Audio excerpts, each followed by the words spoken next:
Welcome to the Mojo Market Report. Here's your hosts, Dave Sturchio and Chris Gueci. The World Series is terrible. Hello, everybody, and welcome to another episode of the Mojo Market Report here on a Football Friday, week number 9 underway. Very, very excited. Had ourselves a decent game last night.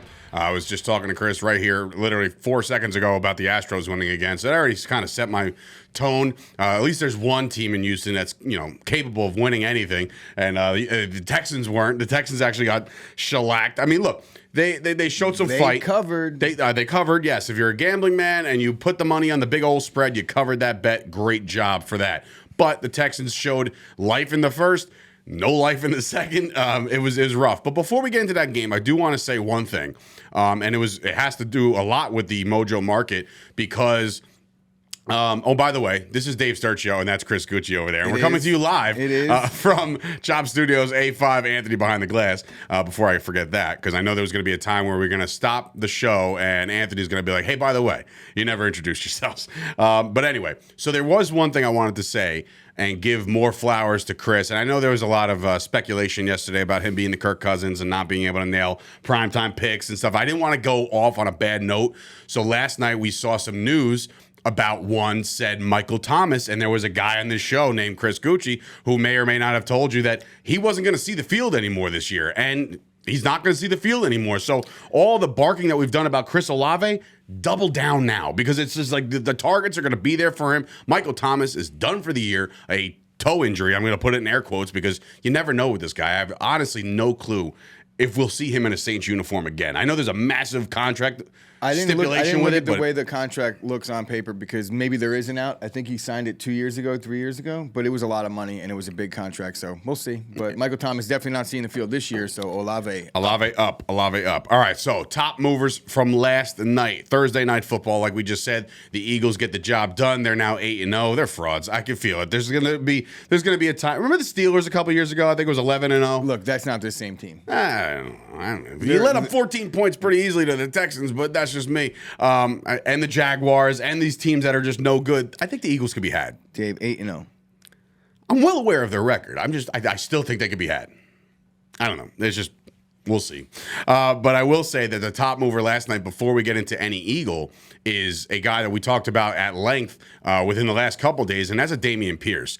This dude is an absolute animal. He is a bowling ball. He'll wreck you that way. He's got breakaway speed. Last night, the only alarming stat that I will drop from last night, and I was telling Chris in pre-show about this, 27 carries for 139 yards, 5 yards a carry.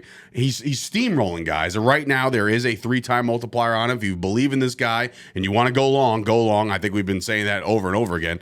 Right now, he's sitting in between a Devin Singletary and a Kenyon Drake. So clearly, like right now, he's exceeding those expectations. But I wonder, Chris, is there a worry about the usage? 27 carries. No NFL running backs are getting 27 carries a game anymore. Yeah, I'm worried a little bit. I don't think it's going to continue to be a trend. I'm not sure that they're going to be able to give this guy the ball that often and be able to keep him going forward for the next season and season after. So, yeah, they can't hand anybody the ball 27 times a game. Most of the time, the game script isn't going to really dictate that because the Texans are always going to be down. As you see yesterday, they were in the game the entire time, so they didn't get to deviate from the run plan. I can't see him getting 27 carries, but I will say this. He's like everything that Broncos fans wished Javonte Williams was this year. And when I say Broncos fans, I mean fantasy owners as well. Dameon Pierce is that dude. He's a battering ram. Nobody wants to hit him. Really, if he gets to the secondary, there was a cornerback nobody wants to step up and hit that guy. If you saw it in slow motion, he was just like, he's approaching him, then he's just like pulling up at the last second, like, I don't want it. Making a business decision at the last second. Right. Dameon Pierce, man, yeah, he's a real deal. And if you want in on him right now, now's the time. His stock is only going to grow because considering that the Texans are now 1-6-1, their season's obviously lost, and we'll talk about another key player on this team in just a couple minutes, but there's going to be a lot of moving parts within the Houston organization, including maybe their head coach. I don't know. Lovey seems checked out. He seemed checked out when that game started, to be honest with you. I don't know. This guy was like placed. It's like give me a good. I'm not going to sit here and say someone's checked out. He's kept his same demeanor since I've Lovie Smith has not had a different facial expression one time in my entire life. I've seen him throughout the years coaching See all the that Bears. stress and how gray that beard is? I mean, he's getting He older. loves the gray beard. But the team played well, all things considered. I guess, but You again, know, like, what did you expect how many- to happen in that game? Yeah, but how many moral victories are we gonna like? We've made strides. Like, come on, man. The Texans are junk. What are you supposed to do? Say, hey, you know what? We suck. I don't even know why I'm here. You know, he's got to do his job. Well He's aware. not supposed to be looking excited when they're getting beat by double digits. Even when they scored a touchdown, he was just dead face. I don't know. Yeah, In any they're event, 1-6. What do you expect? and one. Don't take away that tie that they had in the beginning of the year. All right, moving on to a Philadelphia Eagle last night. Somebody's very interesting because I am my favorite position in the game of football is the tight end position. Dallas Goedert absolutely does wonders for the Eagles last night. 8 catches, 100 yards, and a touchdown. Right now, he's sitting in between George Kittle and TJ Hawkinson, so you can tell where he's at on the market. He's the 6th highest ranked tight end on the Mojo Market right now, offering a 5-time multiplier on this guy. Dallas Goedert has himself a day, and we talk a lot about this throughout the course of the last couple of weeks with anybody. I'm talking all pass catchers considered of who their quarterback is going to be for the future of their career. The Eagles made a trade last year. Was it last year with Zach Ertz? Yeah. They were just like, you know what? You're great, but we got this guy. He's on the back burner. He's right here, ready to go.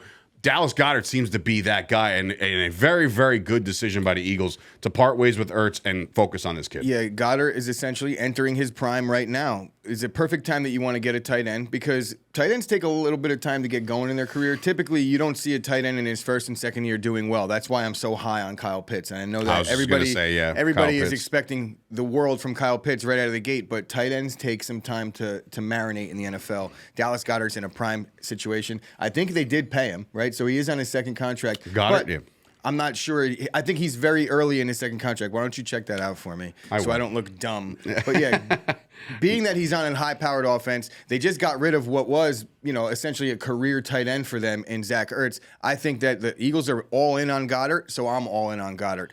6th tight end overall right now with definite room to improve. I don't think that Kittle's going to stay there too long. I think Goddard's trending up, and that offense is going to be using They gave him a $57 million contract. He's a free agent after 2026. So he's locked in. He's locked in with a good offense. I expect a lot out of Dallas Goedert over the next couple seasons. You're going to have some games where he doesn't do anything, though, because that's just the way the offense is.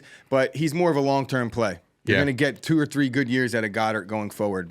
I think you get more than that. I think the sky's the limit for this guy. And again, just so everybody's clear, and all the Cowboys fans out there are clear, his parents named Dallas because that's what they wanted. They wanted him to play for the Cowboys, and the Cowboys missed out on him by like 3 picks or so. It was pretty upsetting. But because we're looking for that guy after Jason Witten, and Dallas Goedert would have been perfect. But now, why not go play for the Philadelphia Eagles? Wah. Yes, I'm crying here on a Friday. All right, speaking of crying, Davis Mills is a guy that, a lot of people, there's a lot of fun hype behind him, Mills Mafia, look, he does play well in spots. Last night, not so much. 13 for 22, 2 touchdowns, 2 picks.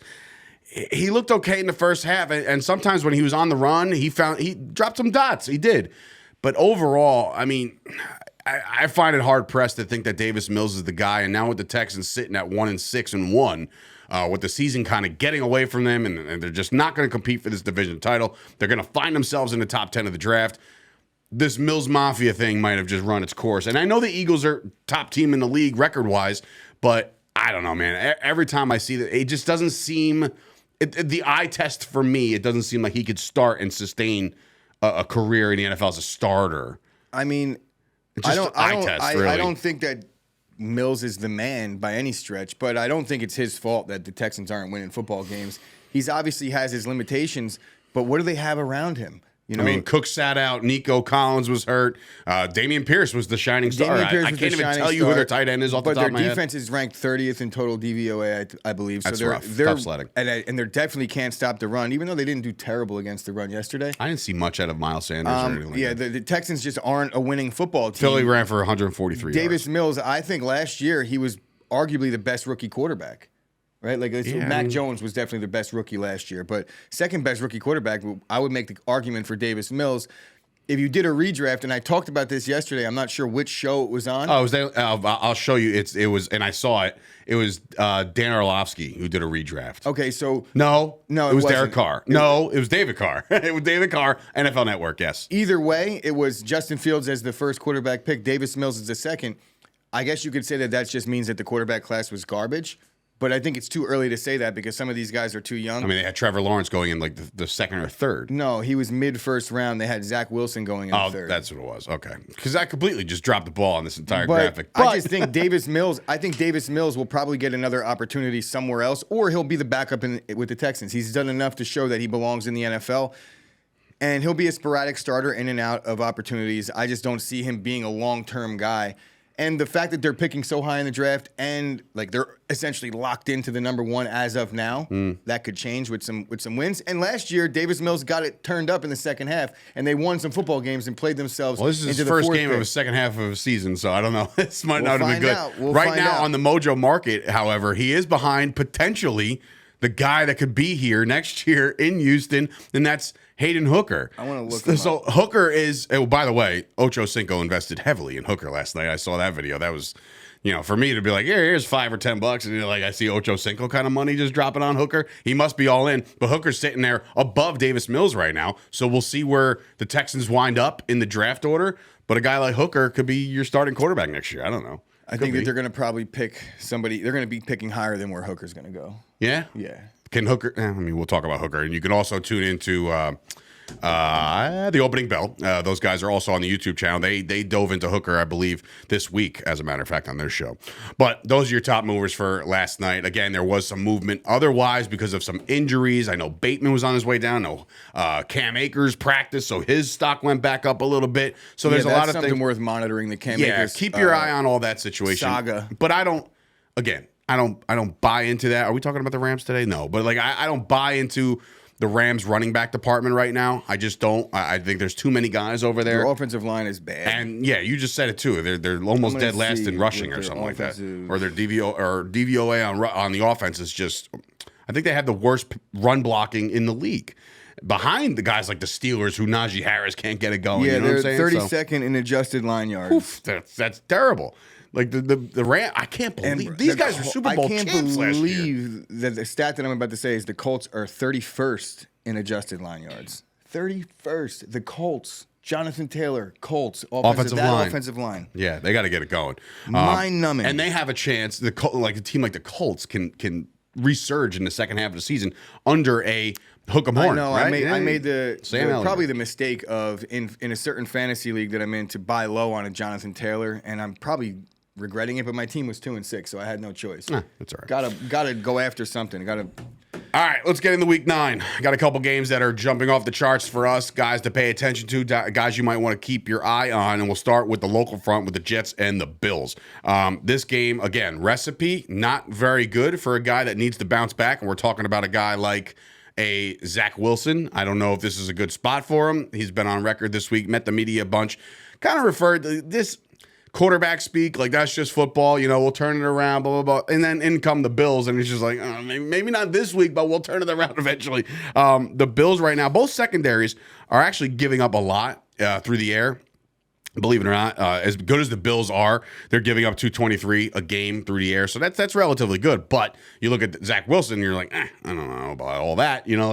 Who's he going to throw to? Is Elijah Moore going to get going? Is Garrett Wilson, who, again, has been one of the better featured rookies on the Mojo Market to keep your eye on, will he get it going? So the Bills secondary could be had. It's just a matter of the guy throwing them the ball. And right now, we're both kind of out on Zach Wilson. Yeah, Zach Wilson. We talked about Zach Wilson's numbers yesterday. They're not good. No. They're not. The more that he throws, I think he had 45 attempts last week, and he had 3 picks. The more he throws the ball, the more interceptions he's going to have. In the games where he had 54. 10 attempts, 4 attempts, 14 attempts, he's going to have no picks.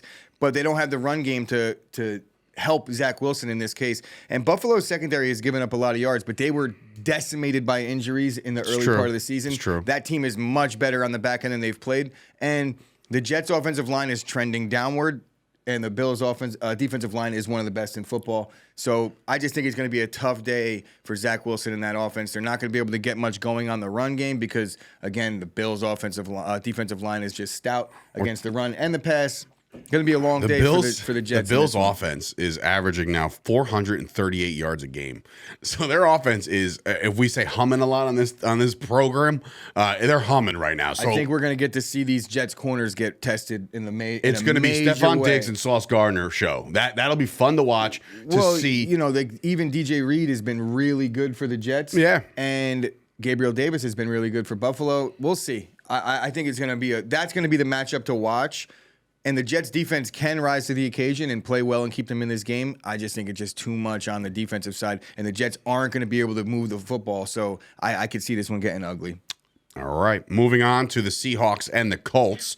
This is probably the first time we've talked about the Seahawks this week. I'm kidding. They're the topic of conversation for a lot of people because Geno Smith and co have them playing very, very good football. And right now they're sitting on top of the NFC West. I don't know how long that's going to last, but you know what? All signs point to them just kind of continuing a trend right now. They can run the football. Kenneth Walker III, we talked about him at length yesterday, and he's doing incredible things. The only thing I could say is the Cardinals' run defense only giving up $110 on the ground, so I'm interested to see what they can do against a Kenneth Walker III. But overall, the Seahawks defense, while they're having a decent year, they're almost giving up 400 yards a game. So here comes the Cardinals. Push back on that a little bit. Go ahead. Push back. Because the last 3 games, the Seahawks defense is maybe the top 5 defense, maybe even better than that. They moved into the top 10 in adjusted line yards defensively and adjusted sack rate. But they are giving up $140 on the ground. So is it a Kyler Murray type situation where you think he's going to go scampering off for a little $140 on the ground, but to running backs in the last 3 weeks, it was the Cardinals got 12 carries for 44 yards. They haven't given up over 55 yards rushing to running backs in over 3 weeks. 55, and Saquon's in that mix. Wow. So the Seattle defensive line, they switched to a 3 technique on the front, and it's made all the difference in the world. It's allowing their defensive line to get in penetration. So the last 3 weeks is painting the bigger picture. The Seahawks their defense is here to stay, and Geno is here to stay. Buy in on all Seattle right now. So now, in that same regard, are you shorting a guy like? Oh man, I swear to God, it wasn't supposed to work out. Are you shorting Kyler Murray?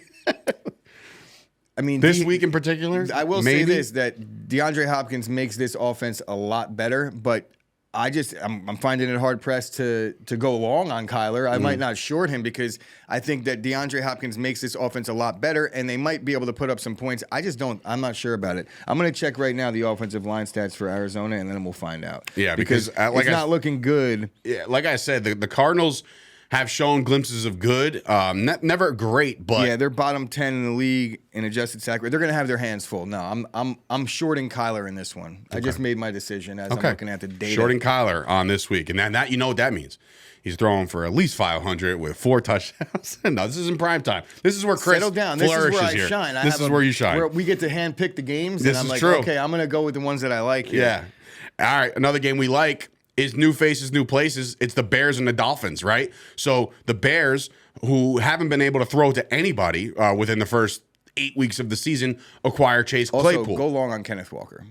That goes without saying. You put Walker money on and you leave it there. That's what I did 3 days ago. I said, here you go. You're in my portfolio now. I'm done. I'm not even going to entertain touching your stock. I'm just going to watch it grow. But anyway, back to this game. So Chase Claypool gets dealt from the Steelers to the Bears for a second-round pick. We discussed that this week. What I will say about the Dolphins right now, and their secondary used to be their bread and butter, but now their secondary is given up 275 through the air. The only problem is Justin Fields hasn't really wowed anybody through the air. Is this the coming out party of the Chicago air assault? And when I say assault, I mean just 250 or 275 maybe. Their offensive line can't protect Justin Fields. So he's on the run all the time. And just remember, who just got traded to Miami? So their pass rush got Mr. Bradley Chubb, who also got a massive contract. And when you're a pass rusher, you really don't have to wait to learn the system. It's going to be, hey, pin your ears back and get up to the quarterback, and that's going to be his job in this one. There's a lot of hype surrounding Justin Fields and saying, has he turned the corner? Has he made it? I don't believe in any of it. I think he's had one decent game on the road against the Patriots, and there is some talent there. Don't get me wrong. He's one of the most athletic quarterbacks to ever play the game. I just don't buy in on him being able to throw a 12-yard out accurately. And that's not going to change. Dolphins made some moves on offense too, adding to their running game. Also, addition by subtraction, really. They got rid of Chase Edmonds, but they bring in a Jeff Wilson Jr. I'm interested to see how much volume he gets. But I will say the Dolphins are almost 400 yards a game on offense. They're really playing well. And if you saw what Dallas did to the Chicago Bears last week with 42 points of offensive points, other than the Micah Parsons run back, 42 points of offense, the Bears defense can absolutely be had. Oh, yeah, hard. and they just traded Roquan Smith. So, yeah, the Dolphins, do they lose games with Tua playing? No, apparently. No, right? So, yeah, we talked about Tyreek Hill. You guys all know I'm waddle, shaky all day long. I'm all in on Jalen Waddle. And I think Jeff Wilson makes this team better because he's a little bit more of a thumper, and that's what they needed. Chase Edmonds, Raheem Mostert, Spider-Man meme, as far as I saw it. And Jeff Wilson Jr. makes this offense better because he knows this system. Not that Chase Edmonds didn't learn it along the way, but Jeff Wilson and McDaniels they gave Chase Edmonds a cup of coffee to learn the system. Exactly. He's in and out of there before anybody even noticed that he was actually there. I hope he didn't buy any real estate. I think Miami is making a strong push here. It's unfortunate they're not going to be able to do anything in the AFC because there's two other teams that I just don't see them getting past. But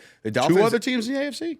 That I don't the see Chiefs them. and the Bills. Never mind. Yeah. I was going to say, man, I don't know about that. But no, listen, the Dolphins are going to score some points. And if you're an investor in a Tua with his multiplier and everything like that, you know his career is going to go. Waddle, shaky. Or a little Waddle action or a little Tyreek Hill action. All the offense of Miami is going to get a little bit of a burst going in this one. The Bears are just, like I said, a very, very bad defense. So we'll see.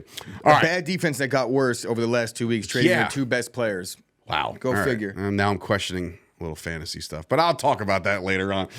Anyway, Vikings and Commanders. This is probably the first time we're talking about the Vikings, I want to say. I'm not sure. Maybe I know there's been times where we've had conversations like, are there any teams that we haven't talked about throughout the first 8 weeks? Well, I feel like this is one of them. I'm not sure. I know because I did you did graphics template so yesterday. It's the Titans and Panthers. And guess what? They're not included anywhere on the show either. But the Vikings and Commanders is an interesting one because of the fact that, again, I don't know. Why the hell is this interesting? No, I'm kidding. The Vikings got themselves TJ Hawkinson over the week, and the Commanders are absolutely playing better with Tyler Heineke as their quarterback.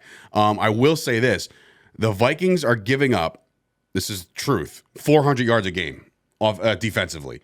So if this could be a moment for Scary Terry to continue on the upward swing, this might be it. Do you agree? Scary Terry can have himself a day here? Yeah. He definitely can. There's one almost 300 yards through the air. Minnesota has shown spurts of decent pass rush, which is Darius Smith and Danielle Hunter, but it's just very inconsistent. But what they've managed to do is very Giant-esque, and I got to tip your hat, is that they've played well in big spots, like their third down, fourth quarter efficiency is much better, and they're turnover happy. The defense forces turnovers. I think in this one, you're going to get a chance for Heineke to flip the ball to the other team a few times. Now, there's like a cool story surrounding Taylor Heineke, but he still is who he is. He's a guy that got beat out by Carson Wentz. He's a guy that... Did he get beat out by Carson Wentz? Well, let's put it like this. I don't think he got beat out. He was the guy... Yes, he did. Without even an audition.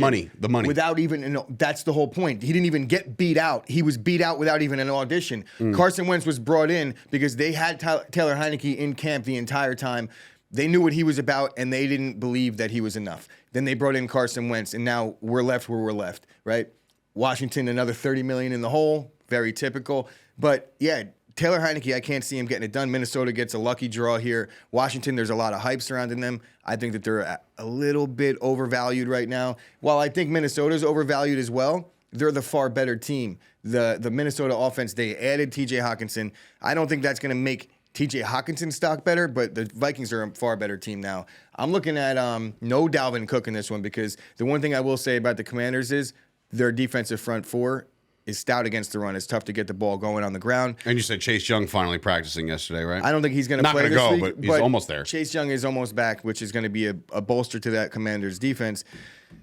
Kirk Cousins is not playing in prime time. I think this is his time to shine. If there is somewhere to be had, it's going to be... Big Kirk Cousins guy over here. I'm a huge Kirk Cousins...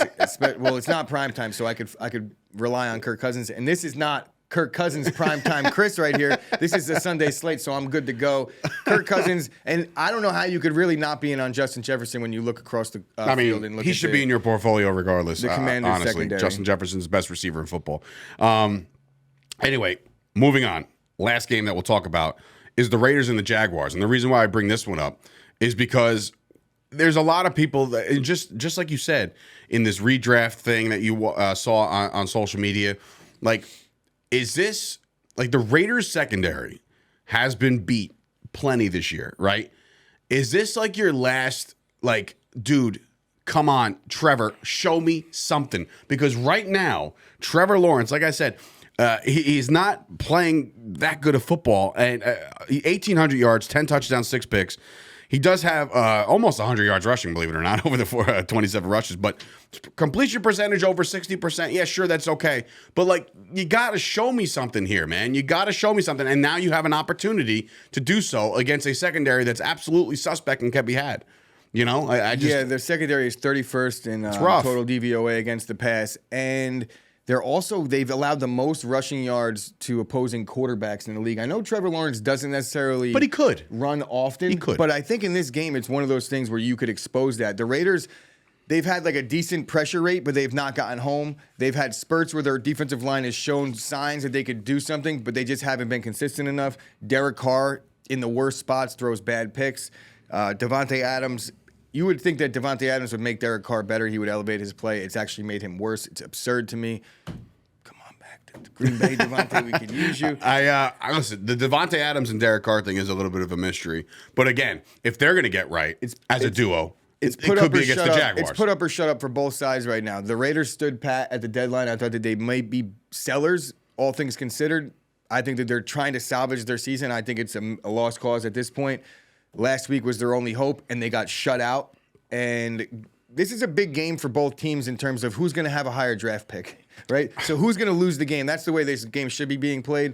But as far as time is now on Trevor Lawrence, because that secondary, you're going to get a golden opportunity. If he can't succeed in this game at home against the worst secondary, arguably in football, that gives up the most rush yards to quarterbacks in football, it's definitely time to start sounding the alarm on the Trevor Lawrence bust campaign, which has kind of started a little bit, but this is there have been whispers, but now this is it, man. The Jaguars coming in 2-6, the Raiders coming in 2-5. The loser of this game, you would say goodbye to the 2022 NFL season at week 9, which is really upsetting.